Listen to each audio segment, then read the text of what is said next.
안녕하세요. 최소한의 물리 정창학 교수입니다. 오늘은 유효숫자에 대해서 얘기를 하도록 하겠습니다. 전 세계 모든 일반물리, 대학교 일반물리 교과서 1장에 있는 내용이고요. 오늘 제가 말씀드릴 내용은 위키피디아에서도 없는 내용이 됩니다.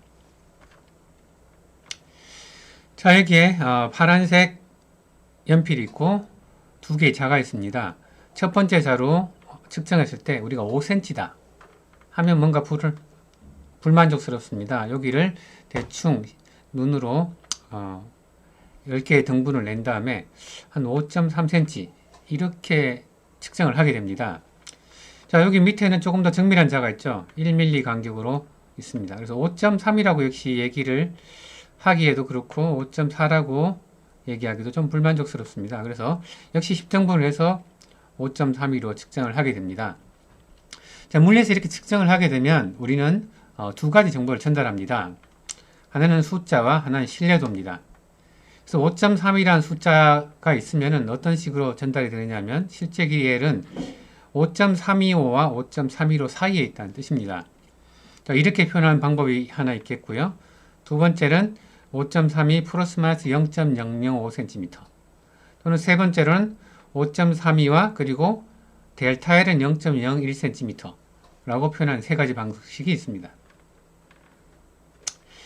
자, 여기에 일반 물리에 자주 나오는 시험 문제가 있습니다. 하키 퍽에 공격수와 수비수의 하키 스틱이 동시에 가격이 됐습니다. 그래서 공격수라고 하죠. 공격수는 이렇게 힘을 주고요. 수비수는 이렇게 힘을 줬습니다. 자, XY 좌표계에서 26.3, 0, 0, 15.2 이렇게 힘을 줬습니다. 그러면 하키퍽은 이렇게 합력을 받게 되겠죠. 자, 이렇게 받게 되면 XY 방향의 힘의 에러바는 각각 0.1N, 0.1N이 되게 됩니다.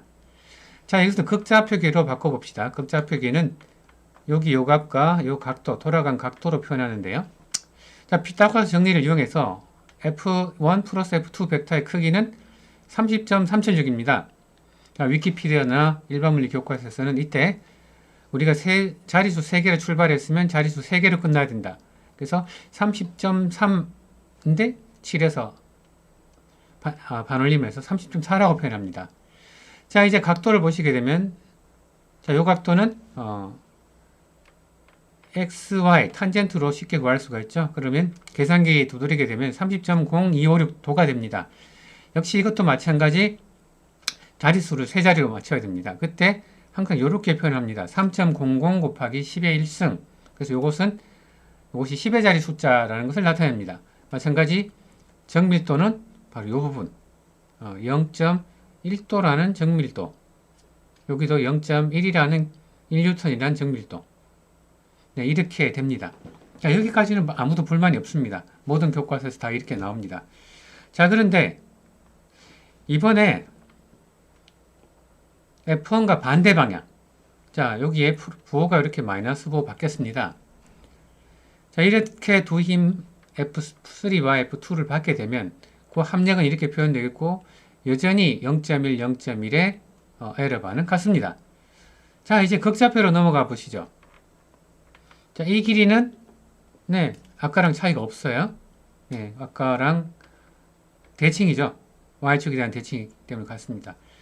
자, 이번에는 이 각도를 나타내게 되는데요. 극좌표의 각도는 여기서 X 양의 방향에서 돌아간 각도를 나타냅니다. 자, 그러면 조값을 계산하게 되면은 조각이 149.974도라고 나옵니다. 자리수를 3개로 맞춰야 되니까 여기까지 반올림을 하면 1.50 곱하기 10의 2승도다. 저 자리는 100의 자리 숫자고 정밀도는 1도가 됩니다. 이거 참 이상하죠. 자, 같이 쓰게 되면 처음에 그리고 F1과 반대 방향으로 힘을 줬을 때 나중 자, XY 좌표계로 보면은 둘 다 에러바가 똑같습니다. 0.1, 0.1, 0.1, 0.1. 자, 근데 각도를 보시게 되면 하나는 0.1도, 하나는 1도의 정확도를 가지게 됩니다. 자, 여기에 대해서는 어떤 교과서나 위키피디아에서도 설명을 하지 않습니다. 아무도 눈치를 못 챘을까요? 예, 그래서 제가 생각하는 해결 방법은 바로 이것입니다. 149.974를 그냥 두는 것이 아니라 바로 90도의 정수배, 90도 곱하기 1, 그리고 나머지 각으로 표현한다는 뜻입니다. 즉, 각도를 90도의 정수배 플러스 세타 하고 세타는 0보다 크거나 같고 90도보다 작다.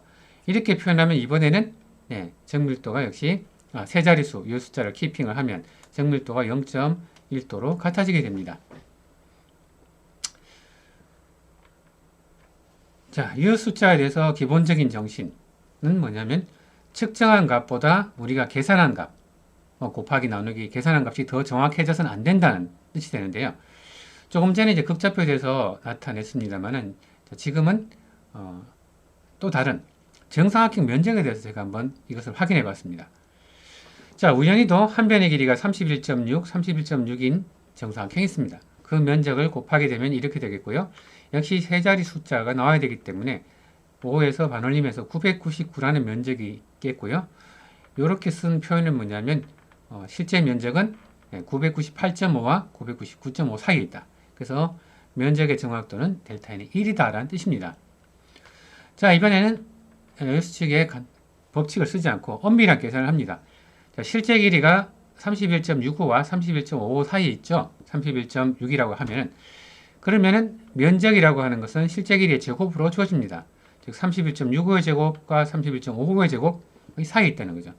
자, 이번에는 이 상한과 이 하한을 빼게 되면 면적의 정밀도가 나오는데 6.32 비교를 하게 되면 어떻겠습니까? 엄밀한 것보다 이 숫자 법칙으로 한 것이 6배 더 정확해집니다. 이 숫자의 일반 기본적인 정신을 위배한 것이 되죠. 그래서 제가 2021년에 제가 두 개 논문을 썼습니다. 이것이 정사각형 면적에 대한 부분이고요. 이것이 극좌표계에서 이 숫자 처리가 이상해진다.